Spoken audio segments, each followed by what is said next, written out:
ગાયત્રીના આદેશથી તારીખ 6/9/76 થી ગાયત્રીના આદેશથી તારીખ 6/9/76 થી સેવાયજ્ઞના ગણેશનું સેવાયજ્ઞની અખંડ જ્યોત દેશ વિદેશમાં પ્રકાશી રહી છે।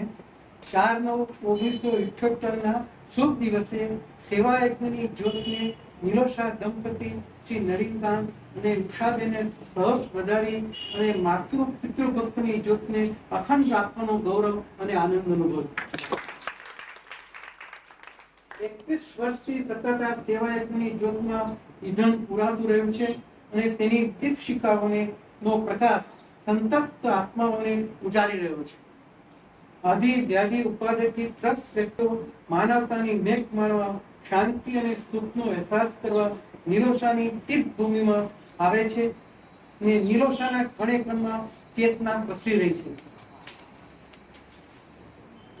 પરમ શક્તિ મંત્ર ઓમનો ગુંજારો નિલોષાના વાયુમંડળમાં અહર્નિશ ગુંજતો રહે છે।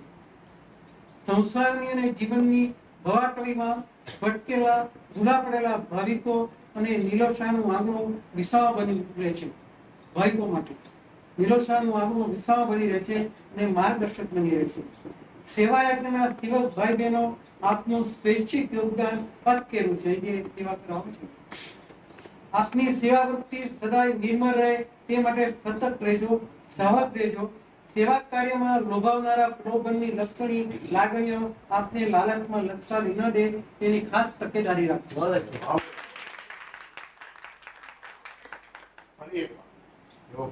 સેવાયજ્ઞના સેવક ભાઈ બહેનો આપનું સ્વૈચ્છિક યોગદાન અટકેલું છે।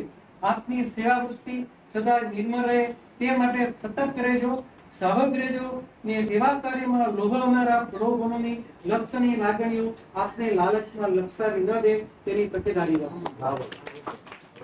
સાચો સંનિષ્ઠ સેવક પોતાનું અસ્તિત્વ સેવામાં જ વગાડી દે છે। સેવક હંમેશા નમ્ર, નિર્લોભી, નિરાભિમાની, પ્રેમાળ અને લાગણીસભર સ્વભાવથી જ શોભી ઉઠે છે।